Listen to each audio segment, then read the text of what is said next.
ഇന്ന് ബ്രേക്ക്ഫാസ്റ്റ് കഴിക്കാൻ എത്തിയത് ബോംബെ ഹോട്ടലിലാണ്. ഒരു ചിക്കൻ സ്റ്റൂവും അതുപോലെ വെള്ളയപ്പവും ഒരു പഴംപൊരിയും ഒരു കോഫിയും എല്ലാം ഓർഡർ ചെയ്തു. ഇരുന്ന പാടെ തന്നെ പ്ലേറ്റ് എത്തി. പക്ഷേ ഇവിടെ ഒരു കുഴപ്പമായിട്ട് തോന്നിയിട്ടുള്ളത് ഇവിടുത്തെ സർവീസാണ്. ഭക്ഷണത്തിനൊക്കെ എന്തെന്നില്ലാത്ത രുചിയുള്ള ഒരു ഇടമാണ് ബോംബെ ഹോട്ടൽ. പക്ഷേ സർവീസ് കുറച്ച് മോശമാണ്. ഒരുപാട് സമയത്തിന് ശേഷമാണ് നമ്മുടെ ഈ ഐറ്റം എത്തിയത്. ആ പഴംപൊരി പ്ലേറ്റിലിട്ട് ഒന്ന് കഴിച്ചു നോക്കി. അതീവ രുചികരമാണ്. മറ്റ് ഇടങ്ങളിൽ ഇതുപോലത്തെ രുചി കാണാറേയില്ല. അപ്പോൾ സ്റ്റൂവിൽ നിന്നും കുറച്ച് ഗ്രേവിയും പീസുമൊക്കെ എടുത്ത് പ്ലേറ്റിലിട്ടു. ആ വെള്ളയപ്പം കണ്ടോ ഒട്ടിയിരിക്കുന്നു. അതിൽ ചൂട് പോലും കുറച്ച് കുറഞ്ഞിട്ടുണ്ട്.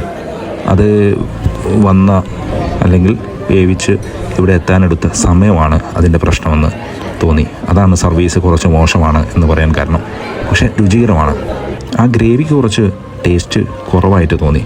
പക്ഷേ ഇറച്ചിയൊക്കെ വളരെ സോഫ്റ്റാണ്. ആ ഗ്രേവി കൂടി കുറച്ച് ടേസ്റ്റിലാണ്.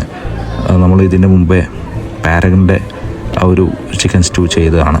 അവിടുത്തെ ടേസ്റ്റും ഈ ചിക്കനും കൂടി ഒന്നിച്ചു വന്നാൽ അതൊരു ഒന്നാം തരം കോമ്പിനേഷൻ ആവുന്ന കാര്യത്തിൽ യാതൊരു തർക്കവും വേണ്ട. കോഴിക്കോട്ടെ ബ്രേക്ക്ഫാസ്റ്റ് സ്പോട്ടുകളിൽ ഏറ്റവും മികച്ചതായി തോന്നിയത് ഇപ്പോൾ ഈ ബോംബെ ഹോട്ടലാണ്. പക്ഷേ ഇവർ സർവീസ് ഒരുപാട് മെച്ചപ്പെടുത്താനുണ്ട്.